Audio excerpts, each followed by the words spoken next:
ഇന്ന് സംസ്ഥാനത്ത് വളരെയധികം ചർച്ച ചെയ്യുന്ന വിഷയമാണ് സൂംബ ഡാൻസുമായി ബന്ധപ്പെട്ട വിവാദം. ഇത് സർക്കാർ സ്കൂളുകളിൽ ലഹരിക്കെതിരെ ബോധവൽക്കരണവുമായി ബന്ധപ്പെട്ട് കുട്ടികളെ മറ്റു രീതിയിലേക്ക് എൻഗേജ് ചെയ്യിപ്പിക്കാൻ വേണ്ടി തുടങ്ങിയ ഒരു പദ്ധതിയാണ്. ഇതിനെതിരെ ആദ്യമായി വന്നത് മുജാഹിദ് വിഭാഗത്തിൻ്റെതായ വിസ്ഡമാണ്. പിന്നീട് രണ്ട് സമസ്തരെയും പല നേതാക്കളും ഇതിനെതിരെ ഉമർ ഫൈസി മുക്കം അടക്കമുള്ള പലരും ഇതിനെതിരെ രംഗത്ത് വന്നു. ഇപ്പോൾ രാഷ്ട്രീയ പാർട്ടികളും ഇതിനെ തള്ളുന്നില്ല കൊള്ളുന്നില്ല കോലത്തിലാണ് UDF പലരും പറയുന്നത്. LDF DYF വിമർശിക്കുന്നുണ്ട്. സാർ ഇതിനെ എങ്ങനെയാണ് കാണുന്നത്?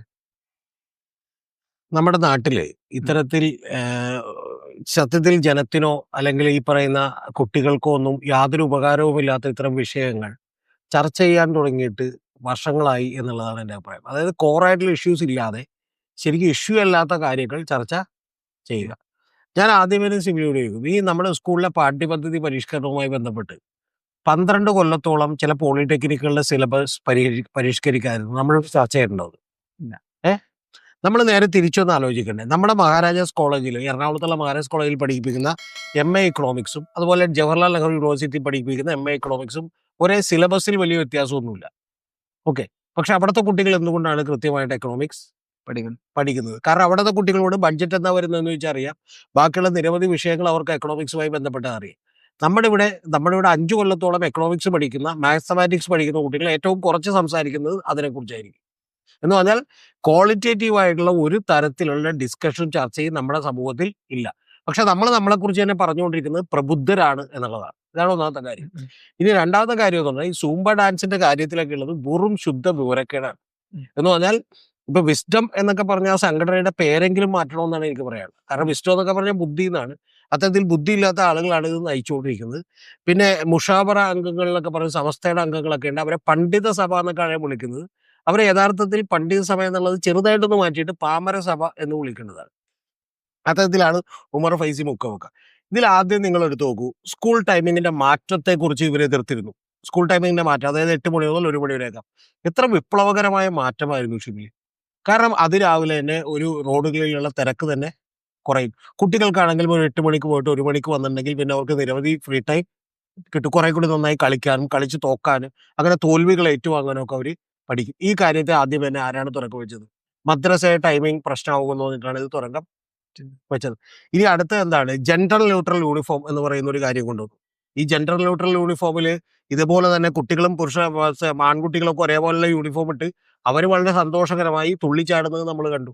അതിനുശേഷം അത് ജെൻഡർ ന്യൂട്രൽ യൂണിഫോം എന്ന് ഗവൺമെന്റ് പിന്നോട്ട് പോയി. ഇപ്പൊ ഈ കാര്യം വരുന്നു സൂംബ. ഈ സൂംബ കളിച്ചുകൊണ്ട് എന്താണ് പ്രശ്നം? ആർക്കെങ്കിലും പറയാൻ പറ്റിയിട്ടുണ്ടോ? ഞാൻ ഇന്നലെ ഏതാണ്ട് മലയാളത്തിൽ ഇറങ്ങിയിട്ടുള്ള എല്ലാ ചർച്ചകളും തന്നെ കണ്ടു.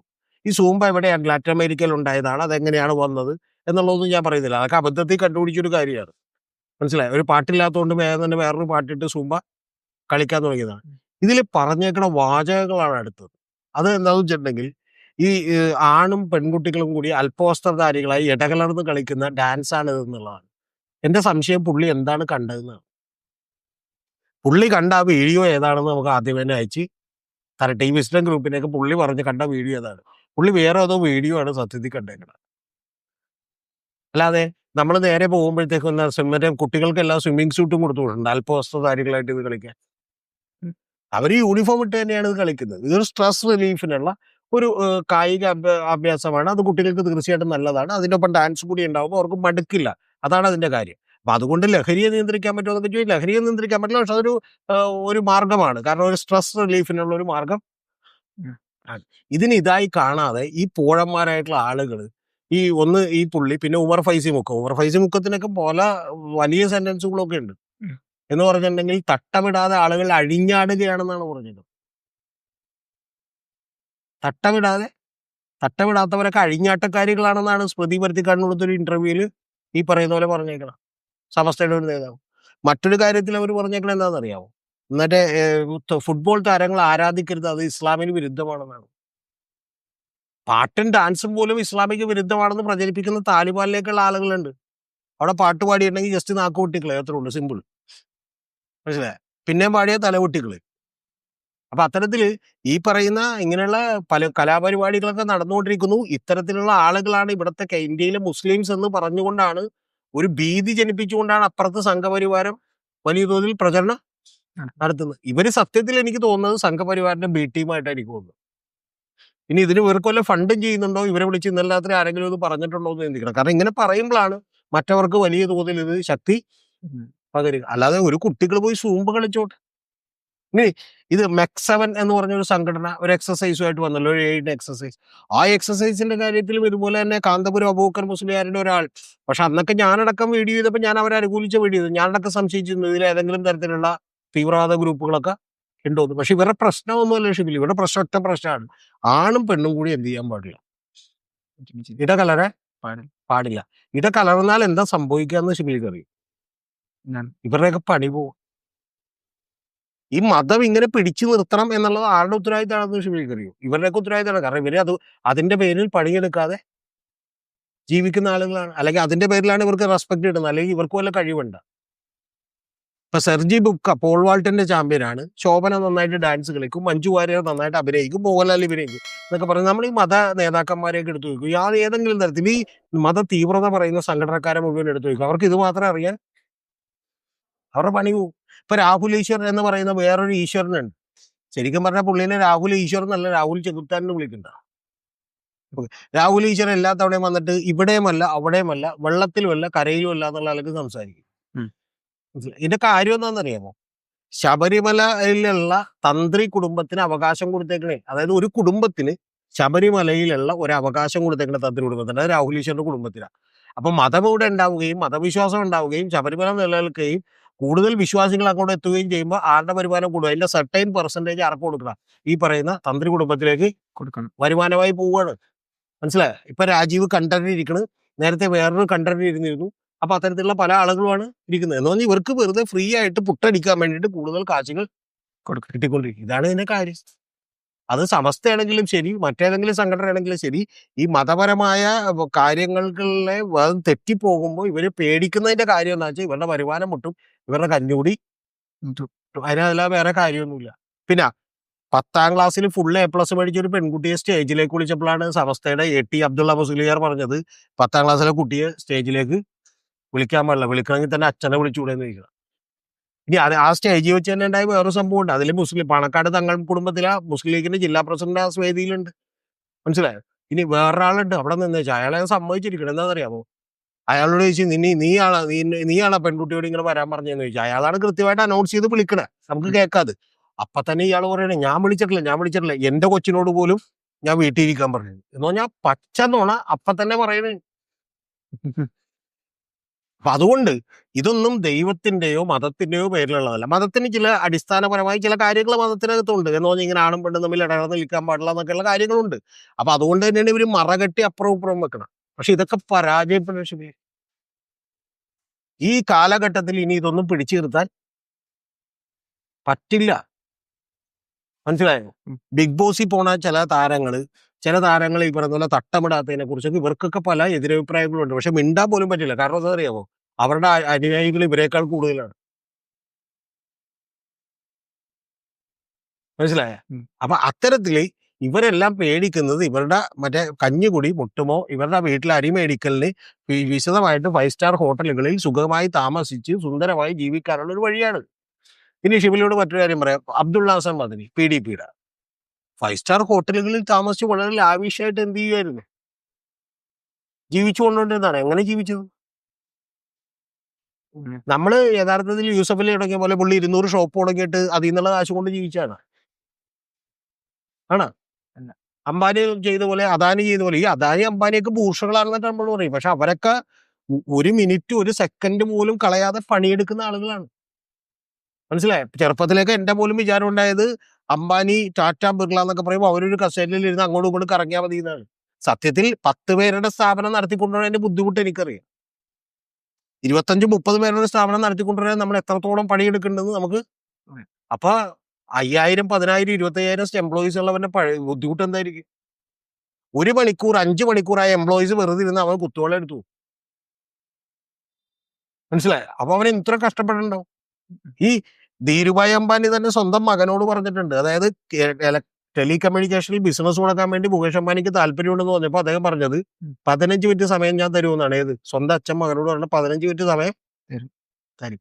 ആ 15 മിനിറ്റിനകം 10 മിനിറ്റ് നിങ്ങൾ എക്സ്പ്ലെയിൻ ചെയ്യണം, 5 മിനിറ്റ് അച്ഛൻ പറയാനുള്ളത് കേൾക്കണം. എത്ര ഭീകരമായ അവസ്ഥയായിരിക്കും. ഷിബിലിക്ക് ചിന്തിക്കാൻ പറ്റുമോ? സ്വന്തം വീട്ടിൽ മാത്രം പറയാണ്, ഒരു കാര്യം പറയാനുണ്ട് അച്ഛാന്ന് പറയും, 15 മിനിറ്റ് സമയം തരാം, നാളെ രാവിലെ കറക്റ്റ് 9:55 വന്ന് കാണും. അപ്പൊ അങ്ങനെ ജീവിതത്തിൽ ഒരുപാട് ത്യാഗങ്ങൾ ചെയ്തിട്ടുള്ളവരാണ് അവരൊക്കെ, സീരിയസ്ലി. പക്ഷെ എന്നിട്ട് നമ്മളിവിടെ നിന്ന് ഇത്തരത്തിൽ പുട്ടടിക്കുന്ന ആളുകളെയൊക്കെ മതപണ്ഡിതൻ, മറ്റേ വലിയ ബുദ്ധിമാൻ, വിസ്ഡം ഗ്രൂപ്പ് എന്നൊക്കെ പറഞ്ഞിട്ട് എന്ത് ചെയ്യും? പിന്നെ ഇതൊക്കെ ഈ നാട്ടിൽ ഇപ്പൊ പറയാൻ പറ്റൂല. അതെന്നാ സാറേ? ജസ്റ്റ് കൈയും കാലമൊക്കെ എന്ത് ചെയ്യും? ഇല്ലെങ്കിൽ നമ്മുടെ കഞ്ഞിയിലെങ്കിലും ഒരു എന്ത് ചെയ്തിട്ടു, ഒരു പാറ്റേനെങ്കിലും എടുത്തിട്ടിട്ട്. പക്ഷെ ഇതാണ് ആരെങ്കിലും പറയണ്ടേ. പിന്നെ ഈ ചെറുപ്പക്കാരായിട്ടുള്ള പുതിയ ആളുകളൊക്കെ ഇത് കേൾക്കുമെന്ന് നിങ്ങൾ വിചാരിക്കരുത്. ഇനി ഇവർ പറഞ്ഞുകൊണ്ടിരിക്കുന്ന അടുത്ത ന്യായീകരണം എന്താണെന്നറിയാമോ? ഇത് ഗവൺമെന്റ് വന്ന് ഇവരോട് ചർച്ച ചെയ്ത് തീരുമാനിക്കണമെന്ന്. അതെന്തിനാ? അതായത് ഇവിടുത്തെ മതസംഘടനകളിലോടെല്ലാം ഗവൺമെന്റ് ഒരു തീരുമാനം എടുക്കുമ്പോൾ ഇവരോടൊന്ന് ചർച്ച ചെയ്യണം. ഏത്? 3-ാം ക്ലാസ് പോലും പഠിച്ചിട്ടില്ലാത്ത, 3-ാം ക്ലാസ്സിൽ തന്നെ 8 തവണ തോറ്റുപോയിട്ടുള്ള ആളുകളോട് ഗവൺമെന്റ് ഒന്ന് ചർച്ച ചെയ്യണം. നമ്മൾ കരിക്കുലത്തിലേക്ക്, ഒരു പാഠ്യപദ്ധതിയിൽ ഇത് ഉൾപ്പെടുത്തുകയാണെന്ന് പറയണം. പിന്നെ അവർ പറയണം, ഇതിനെക്കുറിച്ച് നിങ്ങൾ ഗവേഷണം നടത്തിയിട്ടാണോ ഇത് ഉൾപ്പെടുത്തിയെന്ന് ചോദിക്കണം. അപ്പൊ നേരെ തിരിച്ച് ഞാൻ ചോദിക്കുന്നു, ഈ സൂംബ എന്ന് പറയുന്നത് ആഭാസ നൃത്തമാണെന്ന് പറയുന്നതിന് ഇവര് വല്ല ഗവേഷണം നടത്തി? എന്തെങ്കിലും ഗവേഷണം നടത്തി? സത്യത്തിൽ ഒറ്റ ചോദ്യം ഉള്ളിലുണ്ടല്ലോ, താൻ കണ്ട വീഡിയോ ഏതാ? മനസ്സിലായി? ഇന്ന് അരുൺകുമാർ രാവിലെ ഇരുന്ന് പറയുന്നുണ്ട് റിപ്പോർട്ടർ ചാനലിൽ, അത് സാംബയാണെന്ന് പറയുന്നത്. ഞാൻ അതുപോലും വിശ്വസിക്കുന്നില്ല. സാംബ പോലും അല്ല, പുള്ളി കണ്ടേക്കണ വേറെ എന്തോ ആണ്, ബെല്ലി ഡാൻസോ ക്യാബറയോ എന്തോ ആണ് പുള്ളി കണ്ടേ. പിന്നെ ഇവരുടെയൊക്കെ ഇൻഫ്ലുവൻസിലാണ് നമ്മുടെ കുട്ടികൾ ജീവിക്കണം. സത്യത്തിൽ കഴിഞ്ഞ ദിവസം റിപ്പോർട്ടർ ചാനലിൽ എനിക്ക് ഇഷ്ടപ്പെട്ടത് സുനിൽ എന്ന് പറയുന്ന പുള്ളി, ഒരു ഇപ്പൊ അവരുടെ റിപ്പോർട്ടറിന്റെ എഡിറ്റോറിയൽ ബോർഡിലേക്ക് എടുത്തിട്ടുണ്ട്. മറ്റേ ഡൽഹി ലേഖകനാണ്, ഡൽഹി ബ്യൂറോ ചീഫ്. സുനിൽ പറയുന്ന ഒരു വാചകമുണ്ട്, അത് എക്സാക്ട്ലി കറക്റ്റ് ആണ്. നിങ്ങൾ ഷിബിലിക്കൊക്കെ അറിയുമെന്ന് അറിയില്ല, UK-ൽ, കാനഡയിൽ, സുനിലിന് അത്രത്തോളം അറിയുമെന്ന് അറിയില്ല, UK-ൽ, കാനഡയിൽ, അമേരിക്കയിലൊക്കെ പോയിട്ടുള്ള ആളുകൾ പട്ടിണി കിടന്ന ആ നാട്ടിൽ നിൽക്കുന്നുണ്ട്. ഫ്രീ കൂപ്പൺസും ഫ്രീ മീലും കിട്ടാനായിട്ട് അവര് ഭയങ്കരമായി പണിയെടുക്കുന്നുണ്ട്. മനസ്സിലായോ? എന്നിട്ട് പോലും ആ രാജ്യം വിട്ട് പോകണമെന്ന് അവർക്കില്ല. എന്താ കാര്യം എന്ന് അറിയും? ഇവിടെ ഇങ്ങനെയുള്ള അവിടെ ഏത് വേഷവും ധരിക്കാം, എങ്ങനെ വേണമെങ്കിലും നടക്കാം. അല്ലാതെ മറ്റേ വേഷം നോക്കിയിട്ട് നോക്കാൻ വേണ്ടിയൊന്നും ആളുകൾ ഇല്ല. അരിക്കുന്നില്ല. തട്ടനിടാത്തവർ അഴിഞ്ഞാടുന്നവരാണെന്നൊന്നും അവിടെ. ഇത് ശരിക്കും പറഞ്ഞാൽ ഇറാനിയൻ ഭരണകൂടം, ആയത്തുള്ള അലി ഖൊമേനിയുടെ ഭരണകൂടത്തിലേക്കും താലിബാൻ ഭരണകൂടത്തിലേക്കും ഒക്കെ നമ്മളെ കൊണ്ടുപോകാനുള്ള ശ്രമമാണ്. ഇത് ആർക്ക് ഗുണം ചെയ്യുമെന്ന് അറിയാമോ?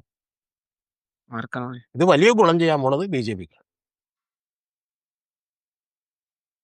സംഘപരിവാരത്തിന്. കാരണം കേരളത്തിൽ ഇത്തരത്തിലുള്ള ഒരു അജണ്ട സെല്ല് ചെയ്യാനായിട്ട് കൃത്യമായിട്ട് എന്ത് ചെയ്യും? ഗുണം ചെയ്യും. ഇവർക്കും ഗുണം ചെയ്യും, അവർക്കും ഗുണം ചെയ്യും. കാരണം ഇവരുടെ ഒപ്പം കുറച്ച് പേര് കൂടും, അവരുടെ ഒപ്പം കുറെ പേര്.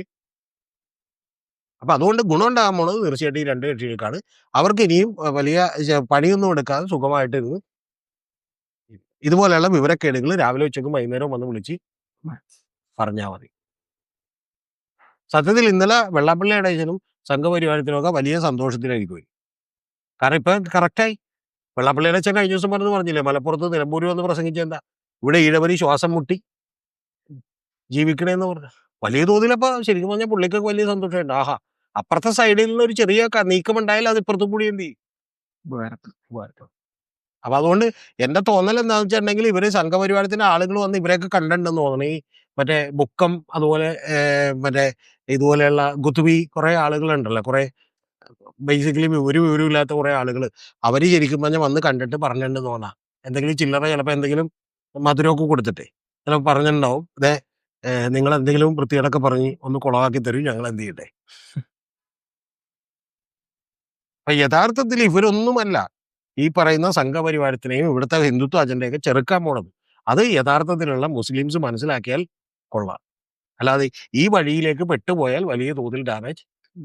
എന്നിട്ട് ഇവരിപ്പോഴും പറയുന്നില്ല ഇത് നടത്തിയാൽ എന്താ കുഴപ്പം എന്നൊന്നും പറയുന്നില്ല. പകരം ഇവർ പറഞ്ഞുകൊണ്ടിരിക്കുന്നത്, ഗവൺമെന്റ് ഇതൊരു ജനാധിപത്യ രാജ്യമാണ്, ഗവൺമെന്റ് ഒന്ന് ചർച്ച ചെയ്യാൻ.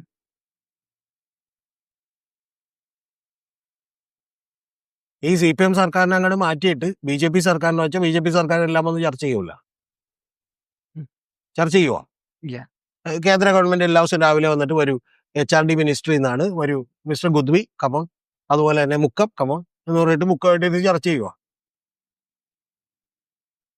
വരാനിരിക്കുന്നത് ശരിക്കും പറഞ്ഞാൽ നമ്മുടെ പച്ച മലയാളത്തിലൊരു ചൊല്ല് പറയും, വേലിയിലിരിക്കുന്ന പാമ്പിനെ എടുത്തിട്ട് നമ്മൾ എന്ത് ചെയ്യുക. തോല്. അത് ബാക്കി ഞാൻ പറയുന്നില്ല എവിടെ വെക്കണമെന്നുള്ളത്. പക്ഷെ അതുകൊണ്ടുള്ള കുഴപ്പം എന്താണെന്ന് വെച്ചിട്ടുണ്ടെങ്കിൽ എന്ത് ചെയ്യും, വലിയ തോതിൽ ഇത് ഡാമേജ് ഉണ്ടാക്കാൻ പോകുന്നത്, ഈ പോഴന്മാരോടും മിണ്ടാതിരിക്കാൻ പറഞ്ഞില്ലെങ്കിൽ ഡാമേജ് ഉണ്ടാക്കാൻ പോകുന്നത് കേരളത്തിലെ 95 ലക്ഷത്തിലധികം വരുന്ന സാധാരണക്കാരായ ഇങ്ങനെയൊന്നും ചിന്തിക്കാത്ത മുസ്ലിംസിനാണ്. ഒന്ന്. രണ്ടാമത്തത്, ഇവർ വിചാരിക്കുന്നത് ഇതുകൊണ്ട് ഇവർക്ക് നേട്ടം ഉണ്ടാകുന്നതാണെങ്കിൽ റിലേഷൻഷിപ്പിൽ ഇവിടെയുള്ള മഹാഭൂരിപക്ഷം പേരും കാനഡയിലോ ഓസ്ട്രേലിയയിലോ ഇംഗ്ലണ്ടിലോ ഒക്കെ പോയി ജീവിക്കണമെന്ന് ആഗ്രഹിക്കും. ആഗ്രഹിക്കുന്നവരാണ്. കാരണം ഇവരുടെയൊക്കെ ക്ലച്ചസിൽ നിന്ന്, ഇവരുടെയൊക്കെ പിടിയിൽ നിന്ന് വിട്ടുപോകാനാണ് ആളുകൾ.